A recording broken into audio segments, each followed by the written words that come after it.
Sejak saya masih kecil, tempat tersebut merupakan umbul air hangat dan belerang.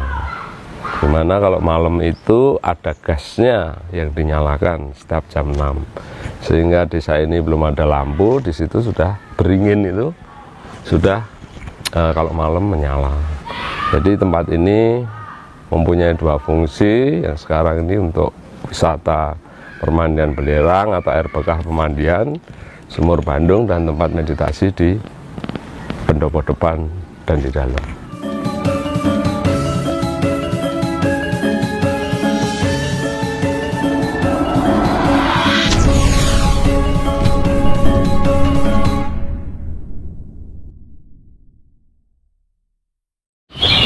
Rahayu Gusti Neno. Rahayu Wilujeng sami-sami.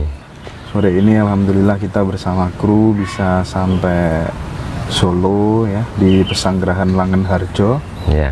Ini banyak sekali teman-teman yang ziarah di sini dan mengalami pengalaman-pengalaman yang unik dan menakjubkan, baik rasional maupun irasional. Ya, Saya ingin panjenengan bercerita dulu nih, gimana dulu latar belakang atau sejarahnya Pesanggerahan Langenharjo ini. Monggo. Ya, jadi Pesanggerahan Langenharjo ini berdiri abad 18 sekitar 1870-an. Dulu di sini masih desa dan masih hutan. Tempat ini di tepi Sungai Bengawan Solo. Luas Pesanggerahan ini adalah 15.000 meter persegi atau 1,5 hektar. Tempat ini dulu pernah ditinggali oleh Raja Solo, yaitu Pakubuwono ke-9 sebelum menjadi raja. Kenapa sebelum menjadi raja bertempat tinggal di sini? Karena beliau, ayahanda beliau Pakubuwono ke-6 itu dibuang ke Ambon oleh Belanda dan dieksekusi di sana, sehingga beliau waktu itu masih dalam kandungan.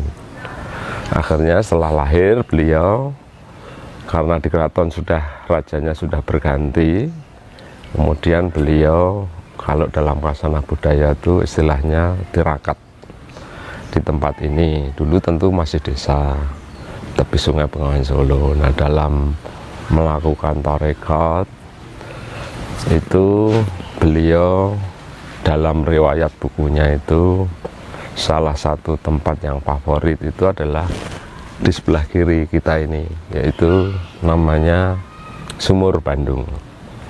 Sumur Bandung itu sumur biasa, tapi beliau sering tidur memakai papan di atas sumur tersebut. Kemudian juga di pendopo sana ada pohon namanya pohon ungu. Itu beliau setelah dirakat biasanya rebah-rebahan di sana. Nah, kemudian diriwayatkan setelah itu beliau menjadi raja. Setelah beliau menjadi raja, tempat ini pun masih dipakai sebagai sekretariat negara. Dulu sebelum Republik itu Keraton Surakarta sudah merupakan negara. Baru setelah Republik 1945 dikumandangkan, maka keraton sudah tidak berposisi sebagai negara lagi. Kembali ke tempat ini. Nah, setelah tempat ini ditinggalkan beliau, kemudian tempat ini menjadi tujuan para spiritual untuk bertirakat, bermunajat, memohon karomah, karena betapapun di sini tempat raja melakukan istilahnya tapa berata.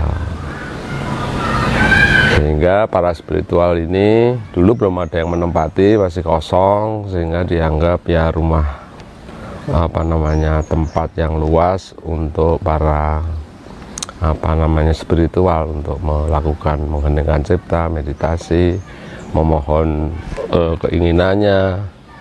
di tempat ini, banyak di tempat-tempat ini yang digunakan untuk tempat permohonan, yaitu di pendopo, lalu di dalam sini, di bawah Manggis ini, di depan Sumur Bandung, di pendopo Pungkuran atau di belakang. Nah, di sini tempat yang istimewa itu adalah permandian air hangat dan belerang. Itu di belakang situ. Sejak saya masih kecil, tempat tersebut merupakan umbul air hangat dan belerang. Dimana kalau malam itu ada gasnya yang dinyalakan setiap jam 6. Sehingga desa ini belum ada lampu, di situ sudah beringin itu, sudah kalau malam menyala. Itu juga akhirnya menjadi tempat tujuan wisata untuk orang bermandi air belerang dan air hangat. Karena agak istimewa, air belerang itu kan umumnya di pegunungan.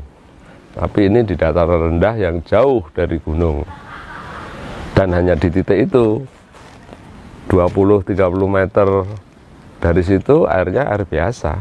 Tapi di tempat itu ada umbul dan belerang, sehingga terkenal atau ikon Pesanggerahan itu dulu permandian air belerang. Jadi tempat ini mempunyai dua fungsi, yang sekarang ini untuk wisata permandian belerang atau air bekah pemandian, Sumur Bandung, dan tempat meditasi di pendopo depan dan di dalam. Kira-kira gitu riwayatnya.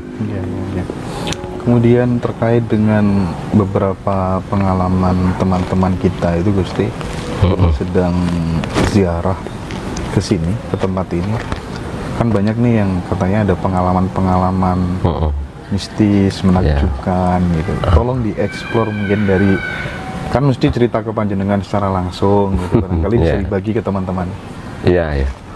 Tidak semua mau saya expose, tapi juga tidak semua mau saya dengar keterangannya. Tapi semenjak saya 3 tahun tempat tinggal di sini, karena era sekarang itu kan era YouTube ya, era medsos, sehingga saya membuat channel YouTube Pesanggerahan Langanarjo. Itu isinya orang-orang, pengalaman orang yang bertirakat di sini yang mau saya video.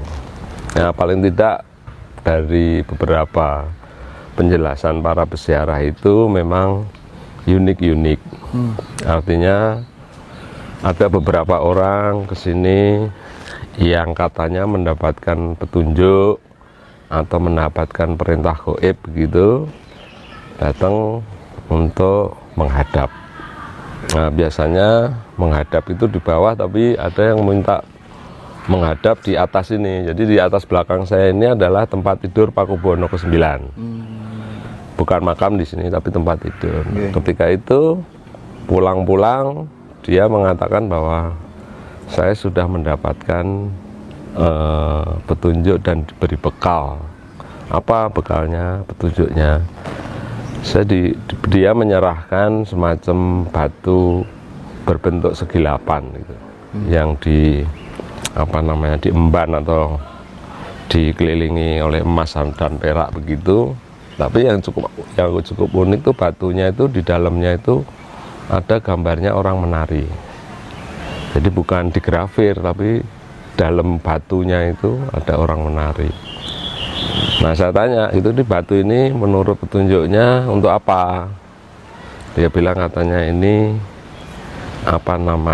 sebagai bekal saya untuk mengawal Negara Kesatuan Republik Indonesia ini. Wah, saya cukup surprise ini, karena perempuan diberikan tugas untuk mengawal Negara Republik Indonesia ini kan dengan sarana batu itu. Saya tanya, tugas Anda ini sebetulnya sebagai apa? Saya ini S2, katanya gitu, sarjana hukum di Gajah Mada. Nah, bekal ini adalah untuk mengamankan negara ini dari gangguan, kalau bahasanya dia itu dari gangguan pemahaman agama luar. Saya agak mikir maksudnya apa ini. Nah, setelah itu pulang, besoknya terjadi peristiwa 212 itu. Apa ini ya, pertanyaan saya gitu ya.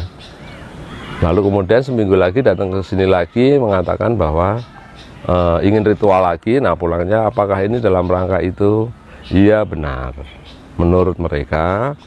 Jadi negara Republik ini dalam bahaya oleh paham radikalisme lah, kira-kira gitu.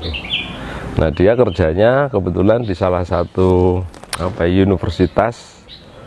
Dia sarjana hukum tapi salah satu lawyer. Ternyata di sebuah universitas tersebut, di mana universitas tersebut banyak pemahaman-pemahaman radikal yang berkembang di situ. Itu tugasnya dia. Nah pengalaman yang lain banyak. Duh Gusti